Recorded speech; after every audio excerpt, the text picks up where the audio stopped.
Hello and welcome to this short tutorial on activating the solver in Microsoft Excel. Please make sure that Google Sheets is not working and not appropriate to activate the solver.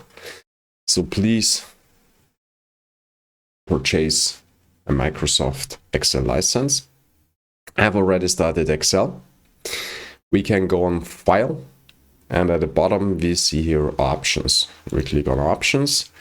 And then we go and navigate to add-ins. And here again on the bottom, we can manage Excel add-ins. We click on Go. And we see here the solver add-in. It is not activated, so we will change it. We click on it and we confirm.